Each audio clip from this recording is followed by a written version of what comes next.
alhamdulillahirabbil alamin, wasta'inu ala umurid dunya waddin, wassalatu wassalamu ala asrofil anbiya'i mursalin, wa ala alihi washabihi rasulillahi ajma'in. Yang terhormat Ibu Dinia selaku mata kuliah mekanika, dan yang saya sayangi teman-teman yang seperjuangan dengan saya. Baiklah, kami dari kelompok 9 akan mempresentasikan hasil makalah kami tentang tekanan zat pada osmosis dan difusi, di mana nama kelompok kami terdiri dari yang pertama Fitri Amaliyah, yang kedua Hartika Putri Ardana, dan yang ketiga Rika Deswanti. Yang pertama akan dijelaskan oleh saya. Pada semua makhluk hidup dari prokariota hingga organisme multiseluler yang paling kompleks melakukan pertukaran zat dengan lingkungannya pada tingkat seluler. Pertukaran zat tersebut sangat penting bagi metabolisme sel. Transport zat melalui membran dibedakan menjadi dua, yaitu transport aktif yang memerlukan energi dan transport pasif yang tidak memerlukan energi. Transport pasif meliputi proses difusi dan osmosis, dan transport aktif meliputi proses pompa ATP, eksositosis, dan endositosis. Yang pertama, transport pasif. Transport pasif adalah jenis transport ion, molekul, dan senyawa yang tidak memerlukan energi untuk melalui membran plasma. Transport pasif dapat terjadi jika ada perbedaan konsentrasi antara dua zat atau larutan. Transport pasif mencakup osmosis dan difusi. Yang pertama, osmosis. Osmosis adalah peristiwa difusi atau perpindahan pelarut dari suatu larutan lebih encer ke larutan yang lebih pekat melalui membran semipermeabel, atau osmosis adalah difusi air melintasi membran dari daerah yang berkonsentrasi zat terlarut rendah pelarut tinggi ke daerah yang berkonsentrasi zat terlarut lebih tinggi pelarut rendah. Kondisi osmotik sel yang bervariasi selalu dialami oleh sel hewan dan tumbuhan. Sel hewan tidak memiliki dinding sel sehingga lebih mudah rusak akibat masuknya air. Namun, sel tumbuhan relatif tidak mudah rusak akibat masuknya air karena memiliki dinding sel. Osmosis hanya terbatas pada pergerakan molekul air saja dan tidak berlaku bagi pergerakan molekul zat terlarut. Osmosis dapat memungkinkan beberapa kejadian seperti yang pertama, lisis adalah sobekan membran plasma sel jika dimasukkan ke dalam larutan hipotonik sehubung dengan sel.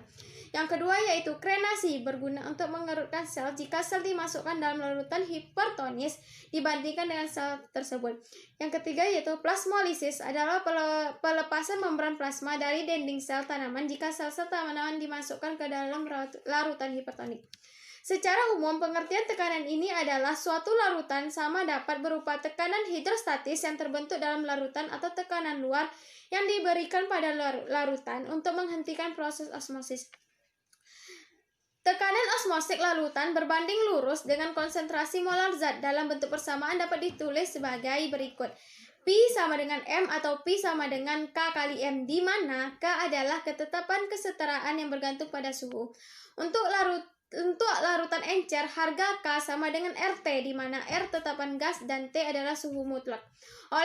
Karena kemolaran memiliki satuan mol per liter larutan, maka tekanan osmotik larutan dapat dinyatakan menggunakan persamaan Van Hoff yang identik dengan hukum gas ideal.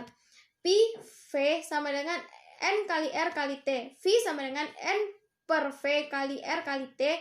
V sama dengan M kali R kali T, dengan keterangan Pi sama dengan tekanan osmotik, V volume larutan, N mol zat terlarut, T suhu, dan R-nya 0,082 LATM per mol, K sama dengan 8,314 M meter kubik PA per mol K.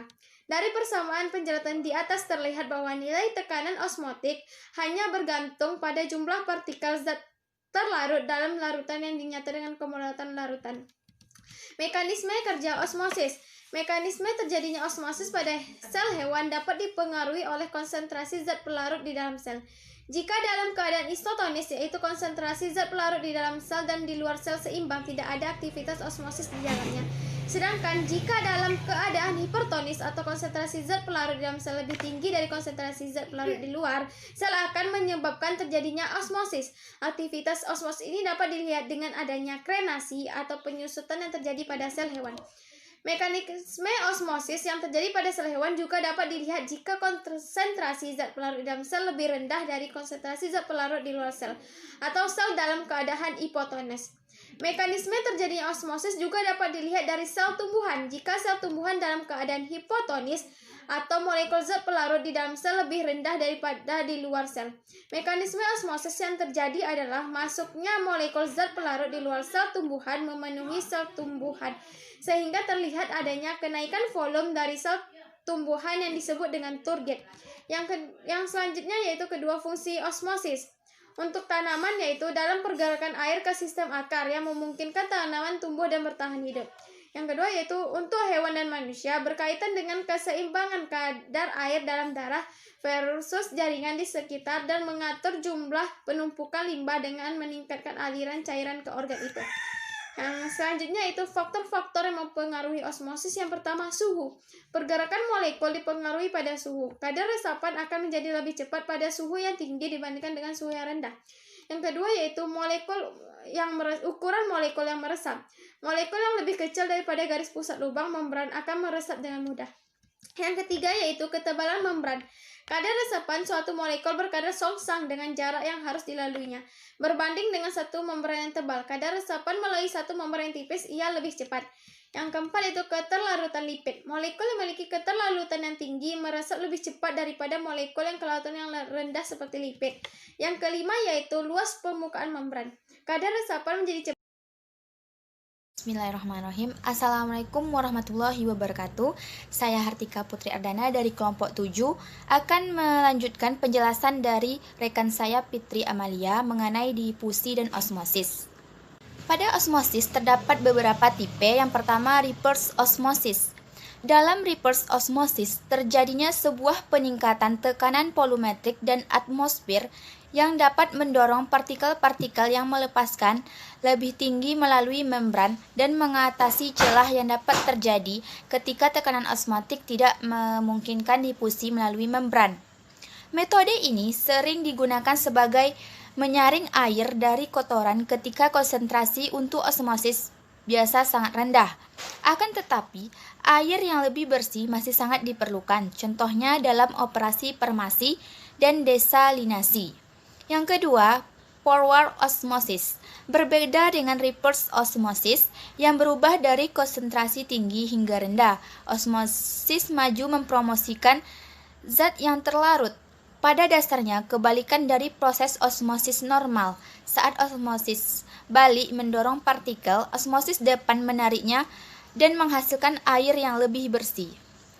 Selanjutnya, proses terjadinya osmosis. Osmosis ialah terjadi secara proses alami saat dua cairan konsentrasi yang berbeda dipisahkan pada sebuah membran semi permeabel. Cairan mempunyai kecenderungan untuk bergerak dari konsentrasi yang lebih rendah ke konsentrasi yang lebih tinggi untuk keseimbangan potensial kimia. Secara formal, reverse osmosis yaitu proses memaksa pelarut dari daerah konsentrasi yang terlalu tinggi melalui membran semi permeabel ke daerah konsentrasi zat yang terlarut rendah dengan cara menerapkan tekanan melebihi tekanan osmotik. Proses terjadinya osmosis melalui simulasi komputer. Aplikasi terbesar dari reverse osmosis yaitu pemisahan air murni dari air laut dan air payau. Air laut atau air payau bertekanan terhadap satu permukaan membran, menyebabkan transportasi garam menipis, air melintasi membran dan munculnya air minum dari sisi tekanan rendah. Membran yang dipakai untuk reverse osmosis mempunyai lapisan padat dalam matriks polimer, baik kulit membran asimetris ataupun lapisan interfasial dipolimerisasi dalam membran tipis, film, komposit di mana pemisahan terjadi. Selanjutnya, contoh-contoh osmosis. Yang pertama, contohnya pada kentang yang dimasukkan ke dalam air murni.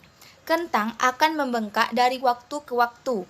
Hal itu disebabkan karena adanya konsentrasi yang lebih tinggi dari pati dan zat terlarut lainnya dalam sel kentang daripada di dalam air, sehingga air mengalir ke dalam sel kentang secara osmosis. Contoh yang kedua, sel akar tanaman mengambil air dari tanah melalui osmosis. Contoh yang ketiga, mengalirnya air dan larutan lain dari dalam tanah ke pucuk pepohonan yang tinggi, karena di dalam sel tumbuh-tumbuhan terjadi tekanan osmotik sebesar 40-50 atm. Selanjutnya, contoh osmosis pada tubuh. Yang pertama, garam dan mineral dari air ditransfer melalui osmosis. Air mengalir melalui membran plasma dan plasma sel, dan karena konsentrasi osmosis air, glukosa dan garam dipertahankan dalam tubuh, jadi filtrasi osmotik penting dalam mencegah kerusakan sel. Selanjutnya, contoh osmosis pada kehidupan sehari-hari. Yang pertama, ketika tangan kita tenggelam pada cucian untuk waktu yang lama, kulit akan terlihat membengkak. Ini adalah efek dari osmosis. Contoh osmosis pada kehidupan sehari-hari yang kedua yaitu ketika kita menuangkan garam ke siput, air berdifusi dan siput menyusut akibat osmosis. Yang ketiga, ketika kita memasak makanan dan menaruh saus di bagian cair dari piring Anda. Beberapa bagian dari zat terlarut bergerak pada bagian padat dari makanan yang kita masak. Bagian padat bisa menjadi telur sepotong daging, tapi saus yang terbuat dari zat terlarut dan bukan air sehingga akan pindah ke makanan. Yang keempat, reverse osmosis ialah merupakan sebuah jenis osmosis yang digunakan untuk mengubah air limbah menjadi air minum yang bersih. Yang kedua, pengertian difusi. Difusi adalah perpindahan zat gas padat atau cair dengan atau tanpa melewati membran dari daerah yang konsentrasi tinggi ke daerah yang konsentrasinya rendah, sehingga konsentrasi zat menjadi sama. Contoh pada hewan bersel satu, oksigen diambil dari lingkungannya hanya dengan cara difusi. Oksigen dapat berdifusi ke dalam hewan unisel tersebut karena konsentrasi oksigen di udara lebih tinggi daripada dalam sel. Proses difusi digerakkan oleh gaya dorong yang terjadi karena adanya beda potensial dari tinggi ke rendah, baik dalam temperatur, listrik, tekanan hidrostatik, konsentrasi, dan lain-lain. Dalam proses difusi akan terus terjadi hingga semua zat tersebar secara merata dan seimbang. Proses ini terjadi karena adanya pergerakan partikel suatu zat cair, padat maupun gas. Contoh dari difusi yang sederhana adalah pemberian gula pada cairan teh tawar. Lambat laun cairan teh akan menjadi manis. Selanjutnya, macam-macam difusi. Ada beberapa macam difusi. Yang pertama, difusi sederhana. Terjadinya gerakan molekul zat dari konsentrasi tinggi hipertonis menuju konsentrasi yang rendah atau hipotonis. Contohnya, transportasi pada membran plasma, yaitu pengangkutan asam lemak dan gliserol melalui lapisan lemak atau lipid. Yang kedua, difusi terfasilitasi atau dipermudah, yaitu difusi yang dibantu oleh protein transport yang memiliki berbagai enzim. Juga dapat diartikan sebagai transport air melalui membran, yaitu pengangkutan zat terlarut dalam air melalui membran plasma. Contohnya pada hewan, masuknya glukosa dari pembuluh darah ke sel hati dipermudah oleh enzim dan hormon insulin. Selanjutnya tentang tipe-tipe difusi. Yang pertama, surface diffusion. Terlihat setelah substansi yang diserbuki jatuh pada permukaan cair. Yang kedua, Brownian motion.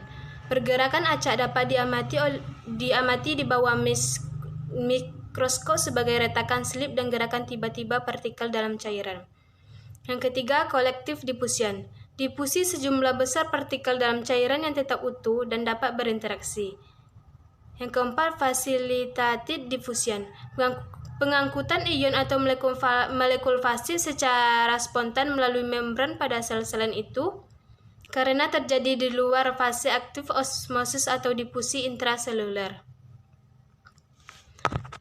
Selanjutnya Knudsen diffusion. Dalam bentuk pengukuran yang variabel, interaktivitas partikel dalam membran pori berdasarkan pada ukuran partikel, diameter pori, dan panjang. Selanjutnya, momentum diffusion. Distribusi momentum antar partikel terutama disebabkan oleh cairan yang dipengaruhi oleh viskositas cair atau viskositas tinggi sama dengan difusi impuls yang lebih tinggi. Yang selanjutnya, photon diffusion. Pergerakan terhadap foton dalam suatu materi dapat menyebabkan ketika mereka akan memantulkan sebuah massa pada berbagai jenis yang ada pada di dalam dapat digunakan dalam tes medis sebagai pencitraan optik impuls. Yang D, proses difusi. Proses difusi ini terjadi akibat adanya pergerakan suatu partikel zat dari daerah yang berkonsentrasi lebih tinggi menuju ke daerah yang berkonsentrasi lebih rendah. Melewati suatu membran sel, proses difusi dapat terjadi pada zat padat, zat cair, ataupun zat gas. Proses difusi tidak membutuhkan energi sehingga proses difusi juga disebut sistem transfer fasi. Pergerakan partikel pada proses difusi berasal dari gerakan acak partikel-partikel yang berdifusi. Permeabilitas membran dalam proses difusi dibedakan menjadi 3. Yang pertama, impermeable, tidak permeable. Membran yang tidak dapat dilalui oleh partikel zat yang terlarut dalam air. Contoh membran karet. Yang kedua, permeable membran yang dapat dilalui partikel zat-zat terlarut dan air. Contoh membran sel pada kentang. Yang ketiga, semi-permeable membran yang tidak dapat dilalui oleh partikel zat terlarut dan hanya dilalui oleh air. Contoh membran sel pada sitoplasma. Yang E, faktor yang mempengaruhi difusi. Yang pertama, ukuran partikel. Semakin kecil suatu partikel, semakin cepat pula partikel tersebut akan bergerak, sampai kecepatan difusi semakin tinggi. Yang kedua, ketebalan membran. Semakin tebal suatu membran, maka semakin lambat pula kecepatan difusi. Yang ketiga, luas suatu area. Semakin besar luas area, maka semakin cepat pula kecepatan difusinya.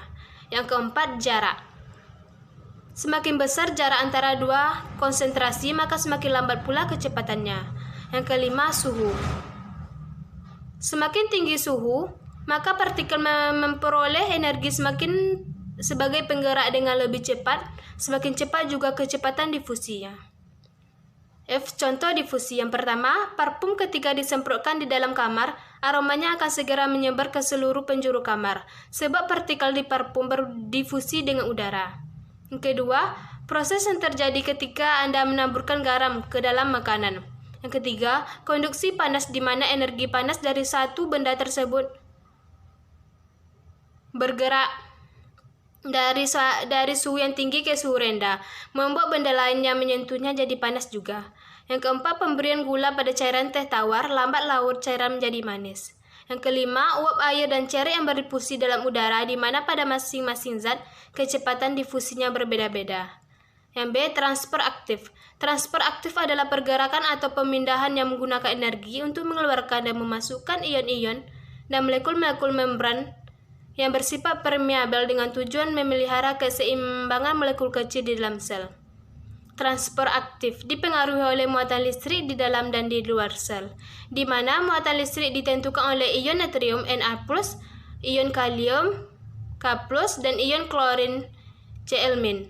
Keluar masuknya ion Na+ dan kalium diatur oleh pompa natrium sampai kalium. Selanjutnya tentang integrasi ayat-ayat Al-Quran yang berhubungan dengan osmosis dan difusi. Yang pertama, Quran Surat Al-A'raf ayat 31 yang artinya, makan dan minumlah tetapi jangan berlebihan. Dalam ayat ini, Allah menjelaskan kepada kita sebagai umat manusia untuk senantiasa membatasi diri dalam mengkonsumsi apapun. Pada manusia, dianjurkan untuk mengkonsumsi air minimal 2 liter per hari. Kekurangan air pada tubuh akan mengakibatkan banyak timbul permasalahan pada tubuh karena tubuh memerlukan air. Yang kedua, Quran Surah Al-Mulk ayat 4 yang artinya, Dialah yang telah menciptakan langit berlapis-lapis. Kamu sekali-kali tidak melihat pada ciptaan Tuhan yang maha pemurah sesuatu yang tidak seimbang. Maka lihatlah berulang-ulang, adakah kamu melihat sesuatu yang tidak seimbang? Pada ayat ini, Allah menyatakan bahwa Ia telah menciptakan semuanya secara seimbang. Hal ini diterkaitkan dengan osmoregulasi, yang mana proses tersebut menjaga keseimbangan air dalam tubuh manusia. Osmoregulasi sangat penting dan berfungsi agar jaringan pada tubuh kita tidak kehilangan atau kelebihan air. Konsentrasi dari air dan garam adalah sama di dalam dan di luar sel, sehingga sel-sel kita berada dalam keadaan seimbang. Inilah salah satu contoh konkret yang dapat kita temukan dalam tubuh kita bahwa Allah telah menciptakan semuanya dalam keadaan seimbang. Yang ketiga, surah Al-Waqiah ayat 68. Maka terangkanlah kepadaku tentang air yang kamu minum. Allah menegaskan kepada kita mengenai air yang kita minum sehari-hari sebagai pelepas dahaga. Air juga berfungsi sebagai peneter racun dalam tubuh dan berfungsi sebagai osmoregulasi yang sangat berperan dalam proses kelangsungan hidup manusia. Air yang kita minum berasal dari langit yang diturunkannya sebagai sesuatu yang amat berharga bagi kita. Tanpa air, osmoregulasi tidak dapat terjadi dan kita akan mengalami berbagai penyakit. Oleh karena itu, ayat ini menjelaskan tentang peran serta Allah dalam air yang kita minum dan fungsinya bagi umat manusia. Itulah hasil dari makalah kami. Sekian, terima kasih. Assalamualaikum warahmatullahi wabarakatuh.